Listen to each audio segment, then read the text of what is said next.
Miles Hoskins is out in a room and doing as well. Okay. Still having it run.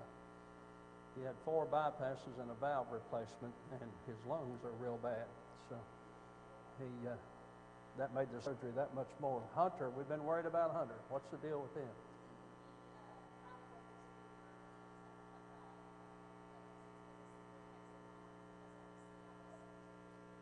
So he's a little better? Good, good. Good news. Who else do we need to mention? Mary Cody, the last I heard, is just sleeping all the time, just barely living. I haven't heard anything since yesterday, so if she passed away during the night, I don't know it. Betty Congleton, not doing well. Who else do we need to mention? We can read them on the prayer list.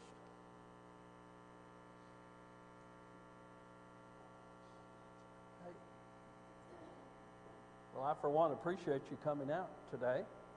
And if you were not able to make it because of the weather and are watching us on live streaming, welcome to you as well. We are glad we have that service, especially for days like today and for days when people are sick and can't come.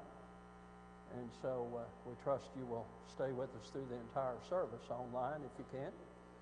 And we would love to have you. Anything else we need to mention before we begin? Let's start with a prayer.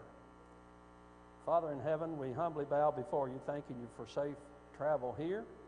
Thank you for this beautiful facility and with which you have blessed us, in which we can come out of the weather and worship and praise you and study your word. Father, especially we pray your blessings upon these that have been mentioned by name and others who need our prayers.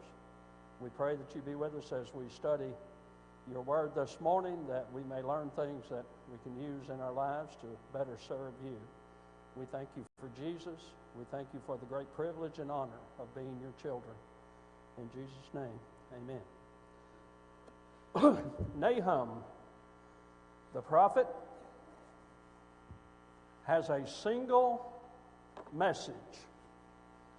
His message is, the people of Nineveh are so wicked they're going to be destroyed. Now, does that kind of raise a red flag in your mind? I thought Nineveh was okay after the preaching of Jonah, didn't you? Well, this is 150 to 180 years later. Have you ever known anybody who did not complete their journey in their service to God? We've all known a bunch of them, haven't we? Some of us have fallen by the wayside along the way to come back, thankfully, before it was too late. The city of Nineveh repented at the preaching of Jonah. They were the capital city of the great Assyrian Empire.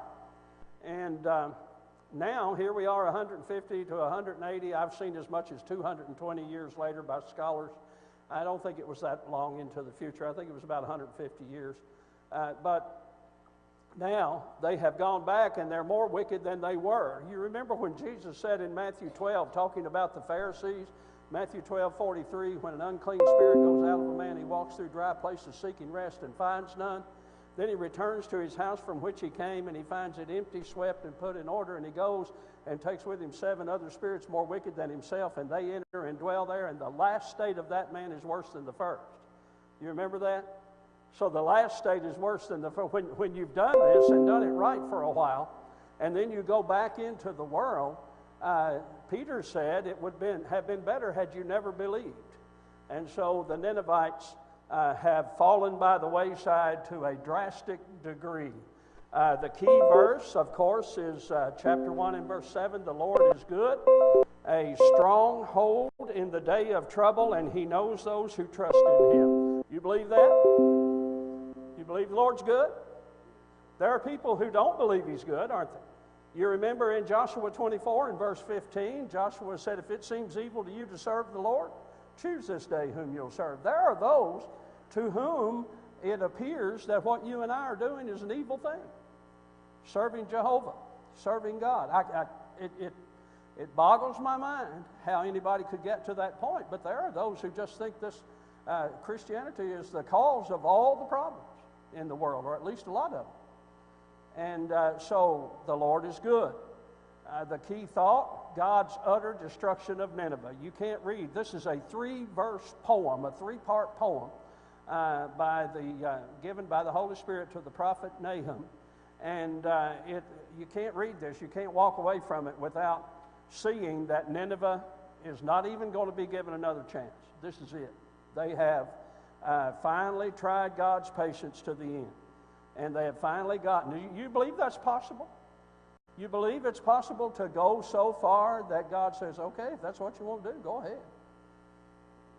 Romans chapter 1 talks about that, doesn't it? Romans chapter 1 says God gave them over or gave up on them, some translations say. Why? Because they kept choosing the wrong path. They had every opportunity to do the right thing. And Nineveh, at the preaching of Jonah, actually got it right for a while.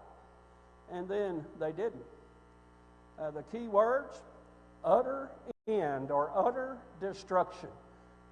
Chapter 1 and verse 8, with an overflowing flood he will make an utter end of its place, and darkness will pursue his enemies, God's enemies. And then verse 9, what do you conspire against the Lord? He will make an utter end of it. Affliction will not rise up a second time. This is it. And have you ever told your child, this is the last straw, this is it? Now, a lot of times we do that, and then we say, well, we'll give him another chance. And then we give him another chance. Well, God does that too. God gives us all kinds of chances, but when he finally gives up on you, it's because of your own choice, not because he's mean, not because he is uncaring, but because you have chosen to continue the wrong way. So as we study this prophet, his name means consolation, and fitting, because what he's trying to do in announcing the fall of Nineveh, he also turns and tries to give comfort to the people of Judah. Now this can get complicated, guys. This can really get complicated, because at the same time this prophet is telling Nineveh, you're going to be destroyed, he's telling Judah, other prophets are telling Judah, if you don't straighten up, you're going to be destroyed.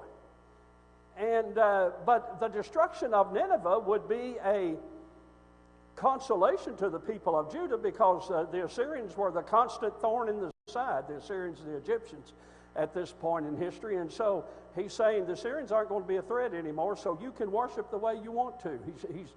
This prophet consoles the Israelites with that news. The Ninevites are going to be gone, and you can worship the way you want to. Well, at the same time, there are other prophets down in Judah saying, but if you don't straighten up, and if you don't stay faithful, destruction will come from someplace else, maybe not from the Ninevites, but from someplace. What did I do, Mike? I didn't hit a button, I don't think. So, his...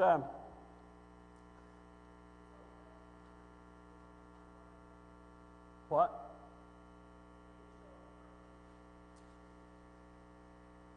It really jumped forward, didn't it? All right. Thank you. His home was Elkosh. We don't know where it was or what it was. We know that the name Capernaum, a city in the northern kingdom, means village of Nahum. That may be where he was born, but we don't know that that's where he's from, because they call him an Elkoshite. And so scholars have speculated about where that was. Nobody really knows. It doesn't really matter.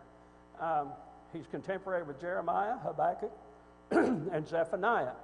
And what were the messages of those prophets? They were saying, some of them were saying that there's going to be Judah's going to be destroyed, going to be carried into Babylonian captivity. And but after 70 years, you'll be brought back, and you'll be restored. And so at the same time he's talking to Nineveh, they're talking to Judah and Israel, Judea and Israel. Written about 630, 612 BC, the city of Nineveh was destroyed, and we'll talk about how that happened in a minute, was destroyed in 612. You realize that with BC, the numbers go down as you go forward, right? You start at 700 BC and you go up to 33 BC when Jesus was, or 3 BC when Jesus was born, which that's a whole other class. But the numbers go down. That's why it's listed that way. Israel the northern kingdom was already in Assyrian captivity when this was written. The Assyrians had already come and already taken the northern kingdom. The southern kingdom, as we'll talk about in a little bit, had been threatened by the Assyrians, and many of the cities had been taken, and they had even sieged Jerusalem. But you remember, God killed 185,000 of them and stopped the siege, and they left, and so they didn't actually take Jerusalem. So it would not be the Assyrians who take Jerusalem, would it? It would be the Babylonians. And at this time in history, the Babylonians, the Medes, and the Scythians were just starting to show their power. They were just starting to raid and some other areas, and eventually it would be the Medes, the Scythians, and the Babylonians that destroy Nineveh, that take Nineveh. It was actually an act of nature, maybe perpetuated by the enemy, but we'll talk about that as we go along. Assyrian itself was still a world power, but it was in a state of decline. How can you tell that a world power is in a state of decline? Interesting question. How do we know they were in a state of decline? Would you say, never mind, I'm not going to ask you that. How could you tell a world power is in a state of decline, Scott? Morals? Morals, maybe? Morals have gotten worse. Values gone out the window. Selfishness, materialism, are those all, maybe would you agree with all those? Abandon God. I'll let you take that wherever you want to, because I'm not going to take it anywhere else with this class. You can, but I'm not. His message, very simple message, one-point sermon. One major point in his sermon. Nineveh going to be destroyed. This great capital of this great Assyrian empire is going to be gone, not going to continue to exist. As I said, I believe about 150 to 180 years after Jonah. So by this time, no mercy will be shown. Judgment will be final. Social political background, I always like to do this because I want you to kind of know what's going on in the world. You don't have to know this to know what the book's about, but it helps me. The world was dominated by Syria and Egypt at this time. The Assyrians had taken, actually, the city of Thebes in Egypt and by force, and so they were at battle kind of with one another, but they were the two major world powers. As I mentioned, the Scythians, the Babylonians, and the Medes were starting to show their strength, but the big ones were Assyria and Egypt. Syria was founded by Nimrod, great-grandson of Noah, Genesis chapter 10 and verse 8. You remember, what do you know about Nimrod? What's his name mean? Anybody? Besides Scott and Danny? Anybody else? Mighty hunter. Every time you see Nimrod, mighty hunter, mighty man of war, mighty, and so he started several empires that became empires, but one of them was he built Nineveh in Assyria, and you can read that in Genesis 10, 8 through 11. The capital city, Nineveh, was situated on the east side of the Tigris River, opposite the present city of Mosul, Iraq. And so that's where Nineveh used to stand. They were capital of the empire from 1100 to 880, and then from 705 to 612 when they fell. The principal god was a cruel god named Ashur. And, of course, we talked about with Jonah, they also worshiped Dagon, and they worshiped gods of the fish, gods of the sea. But their principal god was a mean, demanding, sadistic god named Ashur. They were primarily a nation of warriors. They delighted in raping, ravishing, plundering, and destroying, Homer Haley said. And no doubt that's accurate.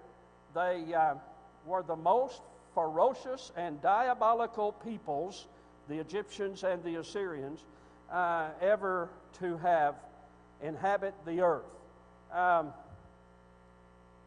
One king, Assurbanipal, boasted of tearing lips and limbs from his enemies while they were still alive, from captured rulers, forcing other kings to pull his chariot, and hanging the severed head of an enemy king around another captured king and making him wear it. And just those kind of just things that are sound almost impossible to believe for us.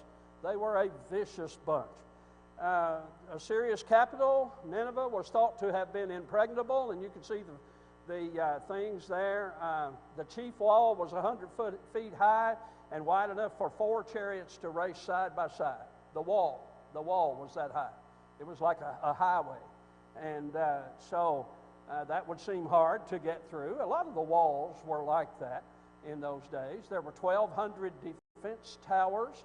The moat was 140 feet wide and 60 feet deep around that wall. And so they were thought to be impregnable, but there's no such thing as a city and a wall that God can't break down, is there? That it doesn't happen. And so it proved not to be the case. The fall of Nineveh is described in very biblically brief terms in Nahum 2:6. You know how I carry on and on about how brief the Bible is about all these things?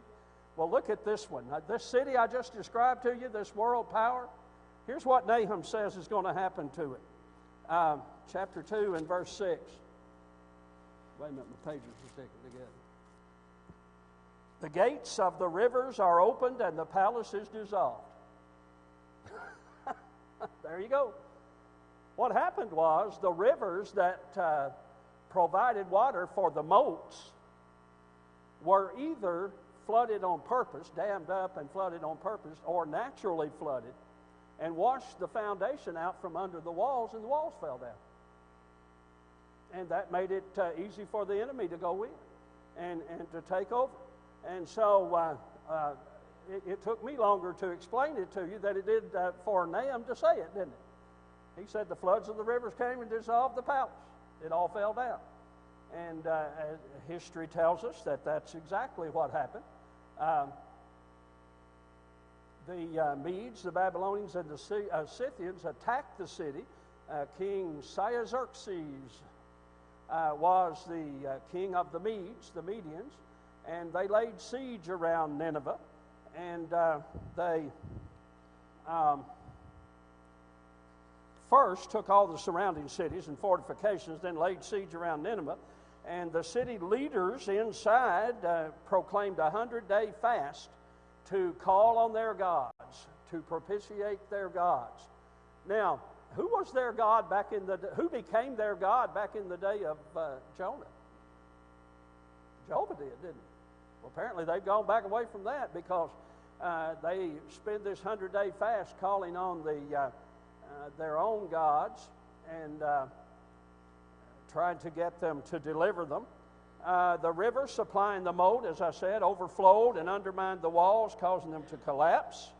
Interesting thing, King Esarhaddon II, seeing his defenses broken, had himself and his family burned alive in his palace to escape the wrath of his enemies. Good move, bad move. You remember how he treated other kings? Yeah, he doesn't want to be taken captive because they're going to treat him like he did them. And it's better for him, he thinks, to burn himself alive, he and his whole family. The city fell in 612 BC, exactly the way Nahum said it would. In chapter 2 and verse 6, the river flooded, washed the foundations out, and it fell down. Okay, question or comments so far? This is all just background stuff.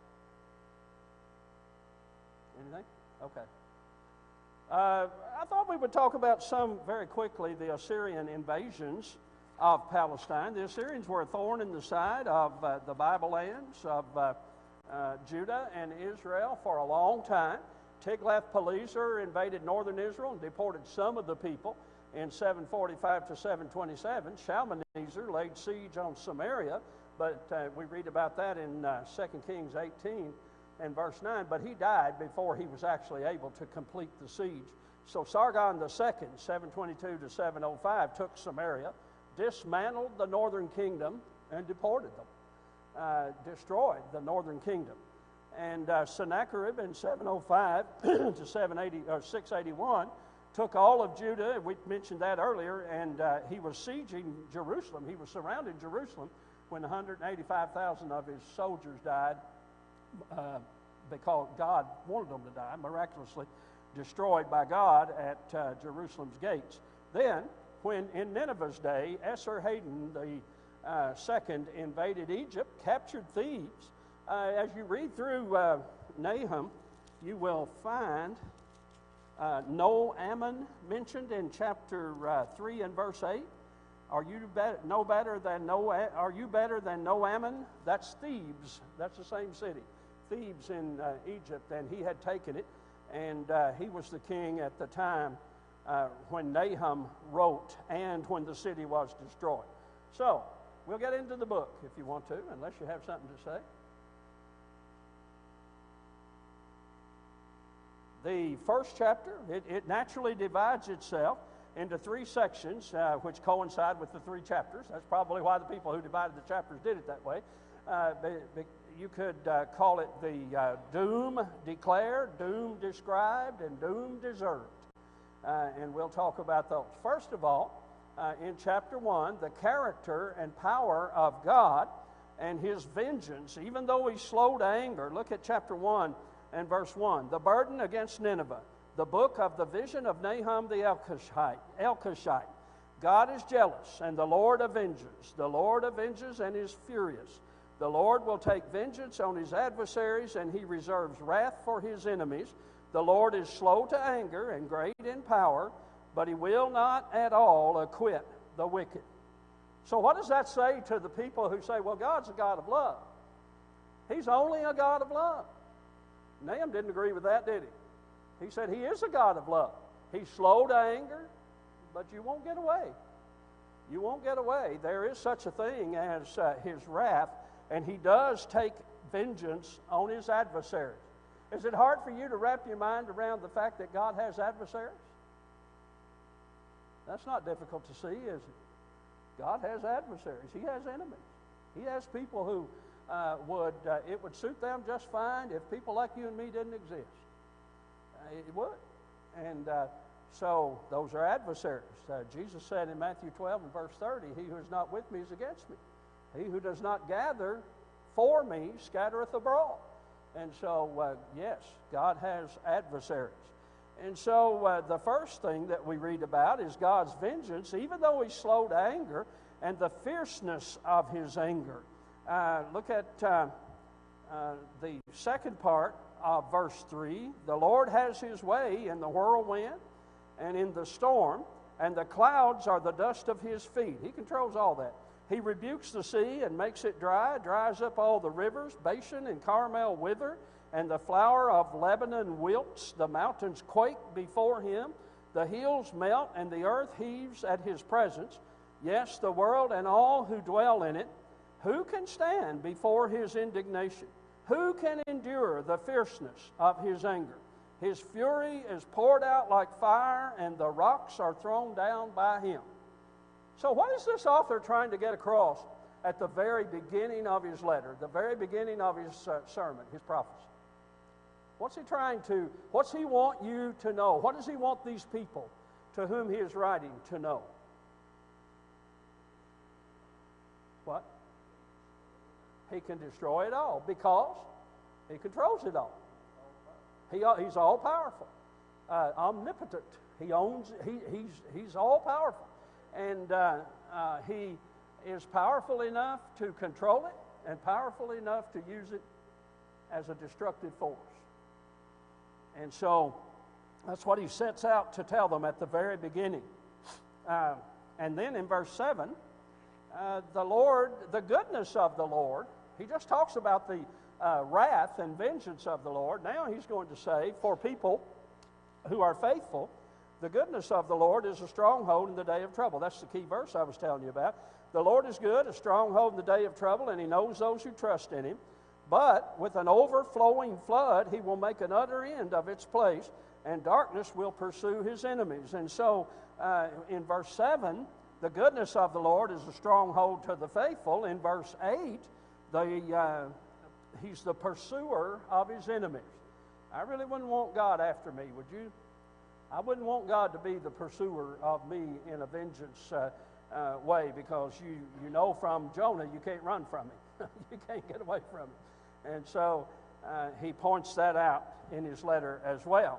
Also, he starts in verse 9 talking about the complete overthrow of Nineveh.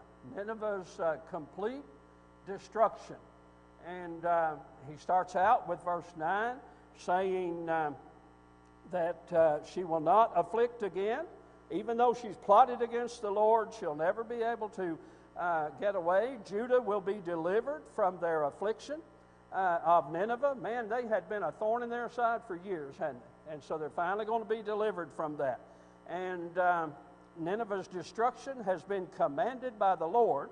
And so that goes through verse 14. Let's read 9 through 14. This is talking about the destruction. What do you conspire against the Lord? He'll make an utter end of whatever you conspire against Him, is what He's saying. Affliction will not rise up the second time, for while tangled like thorns and while drunken like drunkards, they shall be devoured like stubble fully dried. You get the idea of stubble fully dried? You set fire to dry stubble, what happens to it? Woof. yeah, it goes up in flames. He says that's how weak they're going to be, as if you just dropped a torch into a pile of dry stubble or a field of dry stubble. And verse 11, from you comes forth one who plots evil against the Lord, a wicked counselor, or devises things against the Lord. One footnote calls him a counselor of Belial, a wicked counselor from the devil. And then in verse 12, he talks about how Judah will be delivered from their destruction of Nineveh. Verse 12, thus saith the Lord, though they are safe, and likewise many, yet in this manner they will be cut down. When he passes through, though I have afflicted you, I will afflict you no more. Judah's going to get a break out of all this. For now I will break off his yoke from you and burst his bonds apart. The Lord has given a command concerning you. Your name, Nineveh, shall be perpetuated no longer. Out of the house of your gods I will cut off the carved image, the molten image. I will dig your grave, for you are vile. Behold on the mountains the feet of him who brings good tidings, who proclaims peace, O Judah. Keep your appointed feast, perform your vows, for the wicked one shall no more pass through you. He is utterly cut off. Now, verse 15, what did he say? What's he saying to Judah? It's going to be okay for you to start back keeping your feasts and feasts, and can't believe that came out of my mouth. For you to keep your feasts and your holy days and those kinds of things, because they're not going to be around to bother you anymore. They're not. You're going to be able to worship the way and be at peace the way you have before, because Nineveh's going to be gone. And so verse 15 closes out chapter 1 by telling them good tidings for you. If it would be a blessing to Judah and Jerusalem, the southern kingdom, for Nineveh to be destroyed, because they are a constant threat. You're in constant fear of them. God says, I'm going to remove that threat from you. Have you ever lay awake at night for weeks or months at a time about a particular problem, and when that specific problem was solved, how did it feel? You didn't have to worry about it anymore. How did it feel? Yeah. Man. Relief. That's what he's telling them. Assyria's been a problem for a long time. They're not going to be a problem anymore. They're not going to be a problem anymore. And so, definitely relief. We're going to have to move on. Chapter 2. The Ninevites are furiously preparing for battle.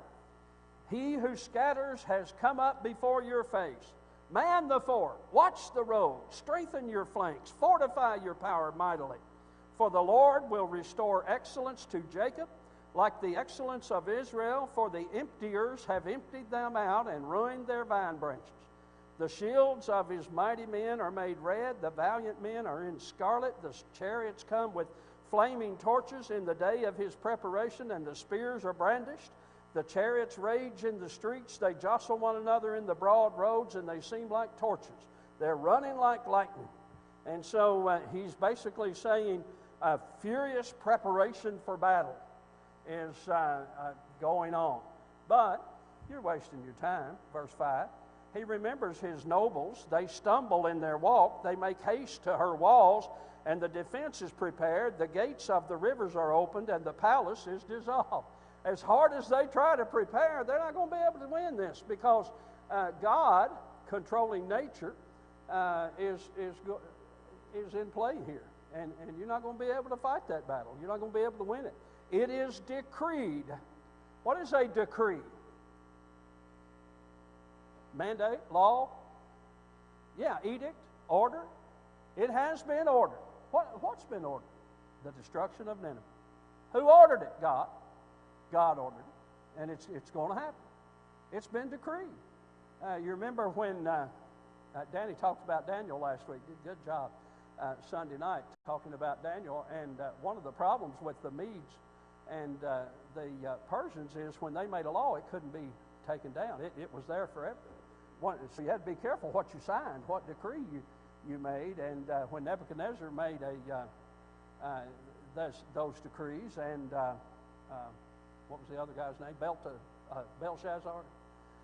When he made decrees, it had to stand, and couldn't be revoked. And so it's been decreed, verse 7. She shall be led away captive. She shall be brought up. Nineveh, he's talking about Assyria. Her maid servants shall lead her as with the voice of doves beating their breasts, sign of sorrow and mourning. Then Nineveh of old was like a pool of water. Now they flee away. Halt, halt, they cry, but no one turns back. You see the poetry in this? I love it. This is beautiful stuff. But no one turns back. Take your spoil of silver and spoil of gold. There's no end of treasure or wealth of every desirable prize, because she's empty, desolate, and laid waste. There's nobody there to stop you. Just walk in Nineveh and pick up whatever you want. You wouldn't have done that prior to this, would you? You would have lost your life. But why is he telling us that? Why is he telling those people it's going to be to the point that you can just walk around in there and all those places that you weren't allowed to go? You ever been in a place where you weren't allowed to, and then all of a sudden you were allowed to? I had my stepdad's aunt died of tuberculosis in the 30s. And his mother closed her room off, Aunt Carrie's room. I remember when I was a little boy. Closed her room off and wouldn't let anybody in there because they were afraid of tuberculosis, and it sat like that from the 30s until the 60s when I came along. And when we were there, and one day, my stepdad's mother, we called her Ma, she said, I opened up Aunt Carrie's room. She said, I figured it'd been long enough. Man, I went in there, and it was like going into a place. It was a place where you'd never been allowed to go, but there wasn't anything in it. There was an old rusty bed spring because they burned the mattress years ago. There was an old dresser and a few old dusty other things, and that was it. But I felt like I had gone behind a forbidden door.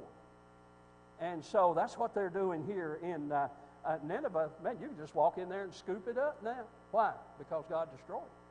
God took care of it. And so, where was I? It's decreed, Nineveh of old, she's empty and desolate. Verse 12, where's the dwelling of the lions and the feeding place of the young lions, where the lion walked and the lioness and lion's club, and a lion's cub? I am not doing well today. And no one made them afraid. The lion tore in pieces. These aren't real lions. These are the Ninevites. And he's saying, those mighty, ferocious Ninevites, where are they now? They tore in pieces enough for their cubs and killed for his lionesses, filled his caves with prey and his dens with flesh. Behold, I am against you, says the Lord of hosts. I will burn your chariots in smoke, and the sword shall devour your young lions. I'll cut off your prey from the earth, and the voice of your messenger shall be heard no more.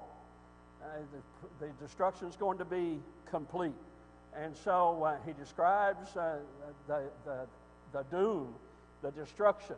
It's complete. Then in verse 3, God is just in doing all this. They deserve to be destroyed. Now, you and I don't get to make those calls, do we?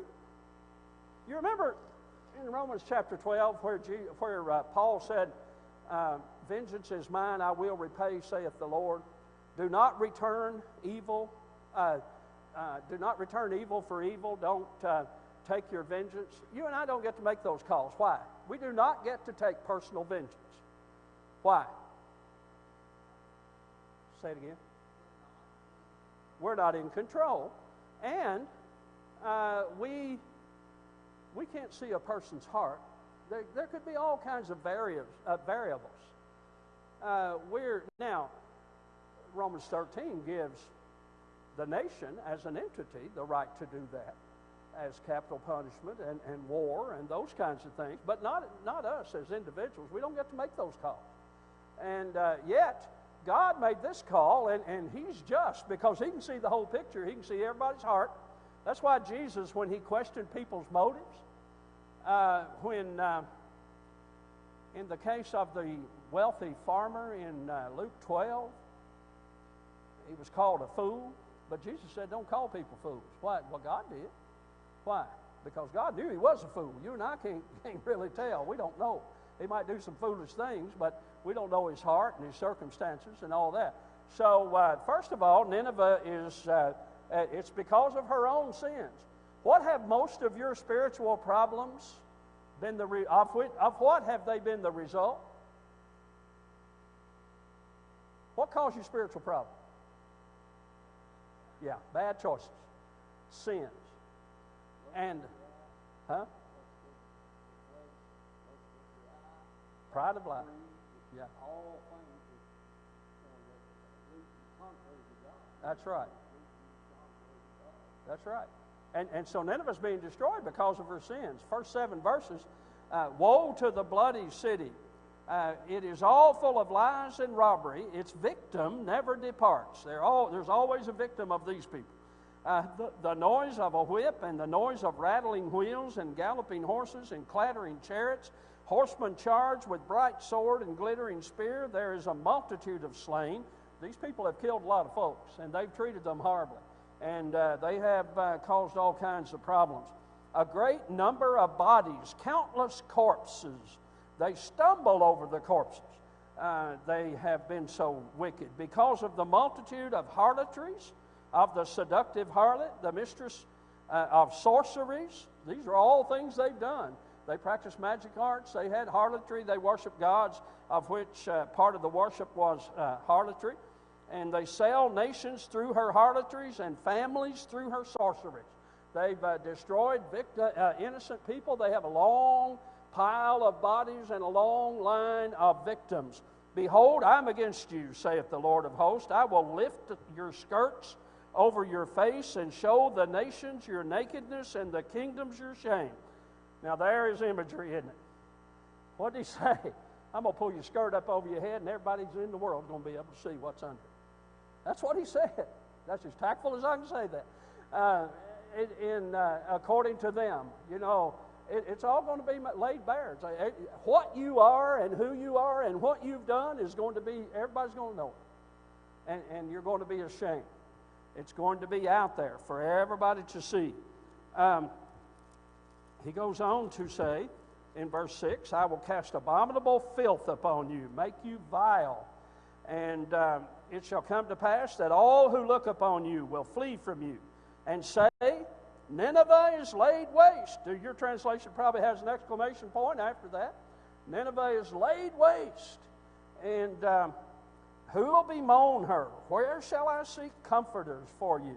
Then in verse 8, he talks about that she's no better than the cities that she has destroyed.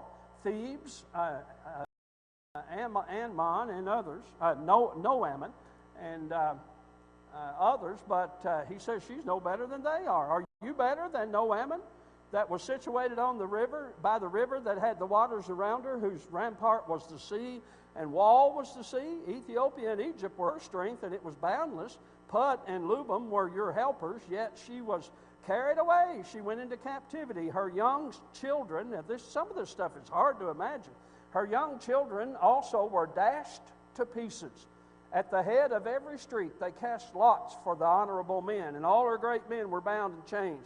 You also will be drunk. You will be hidden. You also will seek refuge from the enemy. So he's saying, you know how you treated those other cities? When you took them and killed their children and sold their nobles at auction and took them into slavery and all the things that you did, that's going to happen to you. That's what's going to happen to you. And so she's no better than the others. Then in verse 12, her strength and wealth will not save her. She was strong. Nineveh was strong and very, very wealthy. The Assyrian Empire was very wealthy. He says, all your strongholds are fig trees with ripened figs. Now, notice the imagery here. If they're shaken, they fall into the mouth of the eater. All of your strongholds are like somebody that bumped into a fig tree hanging full of ripened figs, and they just fall right off into your mouth. That's how weak they are. Surely your people in your midst are women. The gates of your land are wide open for your enemies. Fire shall devour the bars of your gates. Draw your water for the siege. Get ready, in other words. Fortify your strongholds.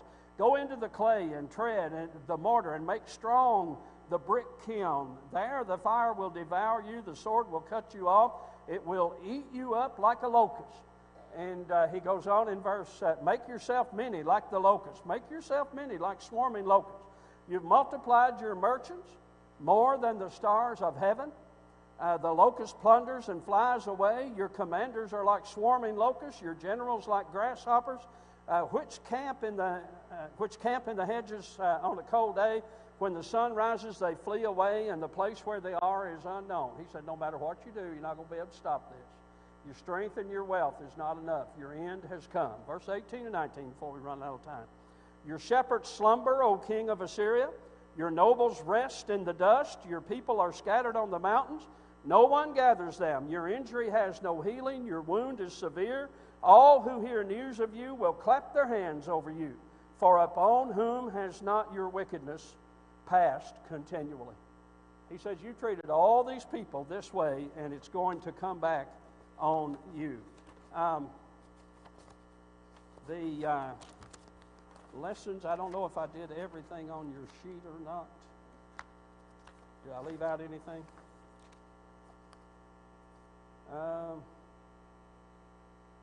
I think we covered it all.